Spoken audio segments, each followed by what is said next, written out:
Hi, I'm Rich with Inside HPC. We're here for the HPC User Forum, a series of conversations with the steering committee. I have Dr. Jack Collins with me today. Jack, welcome to the show today. Thank you, Rich. Well, Jack, let's start at the beginning. I've known you for a long time, but how did you get involved with HPC?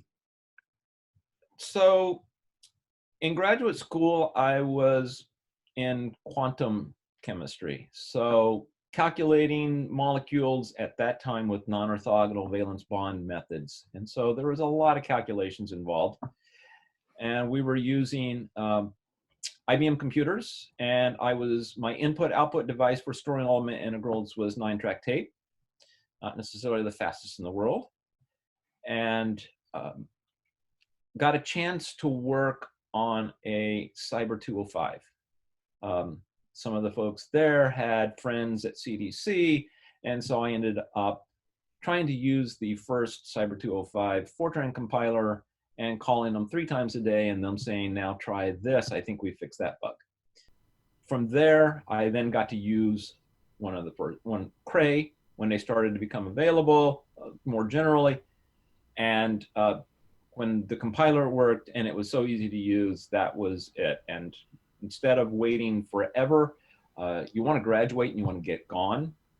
And so using Crays, and then the NSF supercomputer centers were coming online, and I used virtually any one of them I could get a hold of because time to solution counted. And so from then on, I've been doing computational work and that's sort of it. It was Okay. a necessity and a desire to get done a lot faster and get a real paying job.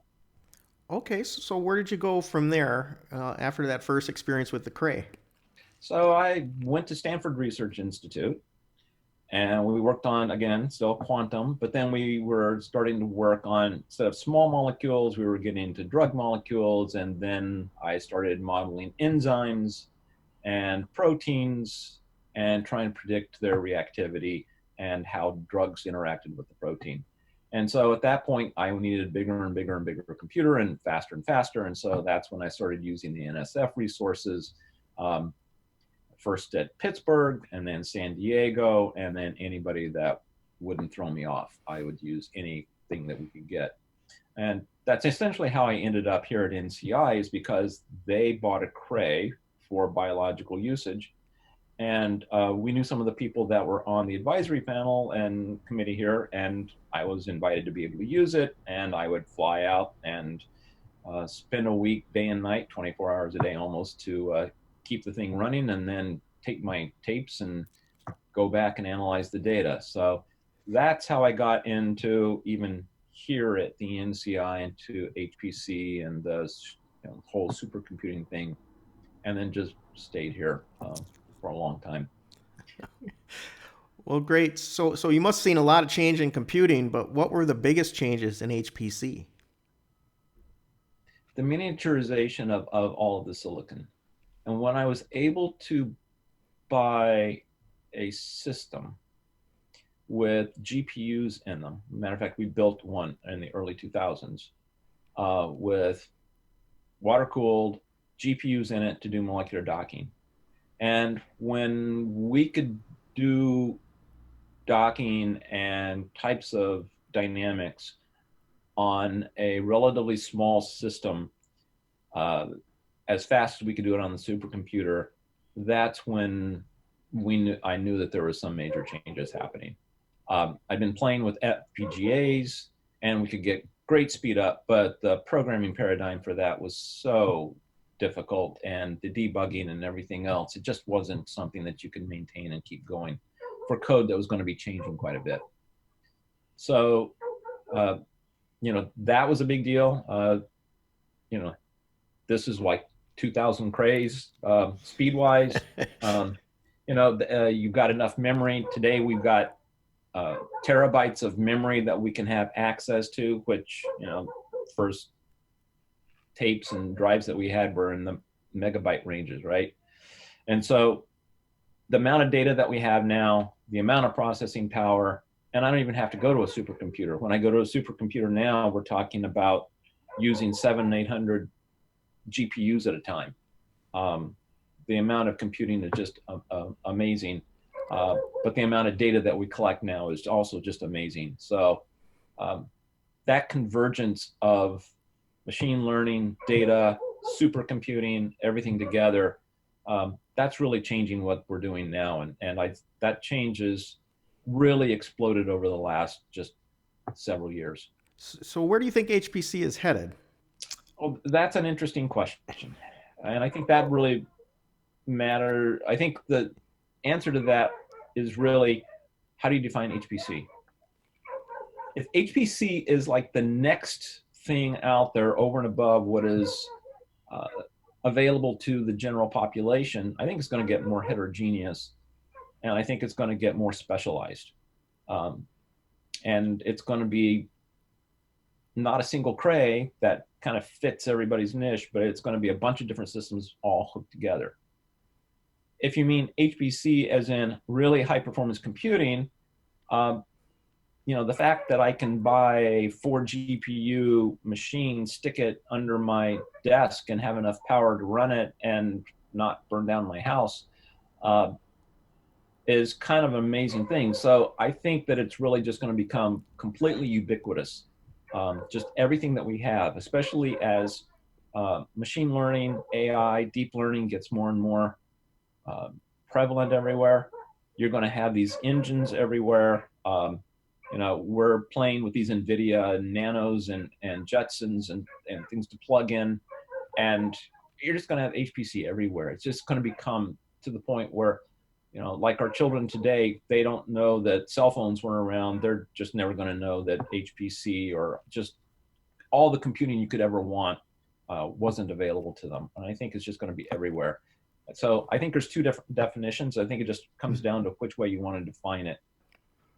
Well, great. Well, Jack, are there any computing trends in HPC that have you particularly excited or concerned? Well, I think every new technology has two side edges to that sword. Um, the ability to compute and what we're doing now, where we're integrating massive amounts of genomic information with imaging information and proteomic information for human health, is incredible. And we're taking advantage of a lot of AI methodologies, the ability to slice and dice all sorts of kinds of imaging modalities and visualize that and change it and morph it is incredible.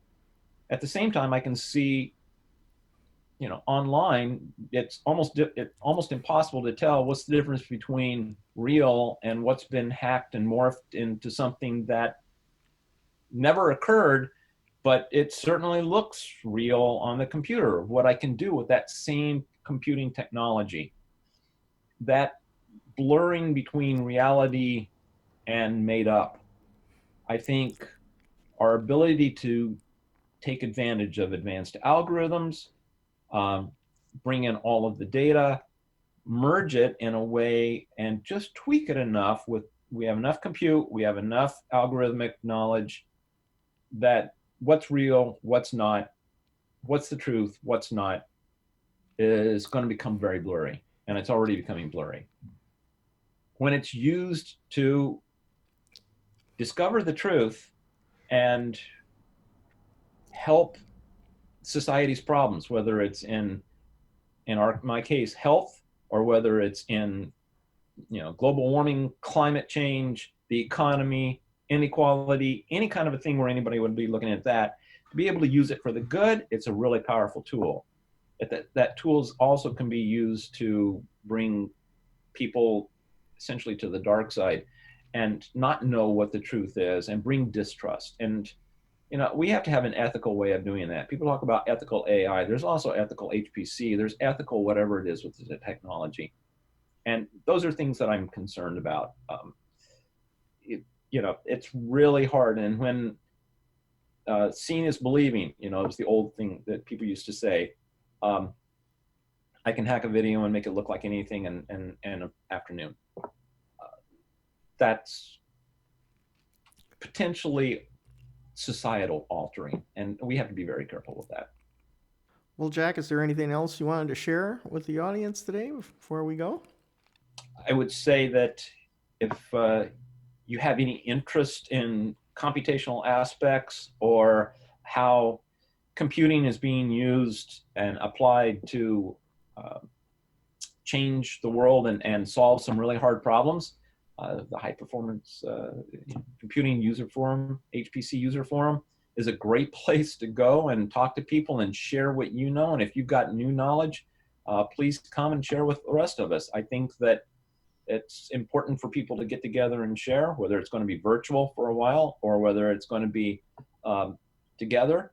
And that's one of the places where you build that network, you learn from people, and you can actually change things. And a lot of the things I know today came about from either interactions I had at the HPC User Forum or people giving a talk or whatever. And I think it's a really great environment. Supercomputing is huge. It's a lot of stuff going on, but it's huge. HPC User Forum is where you can sit down and talk to people.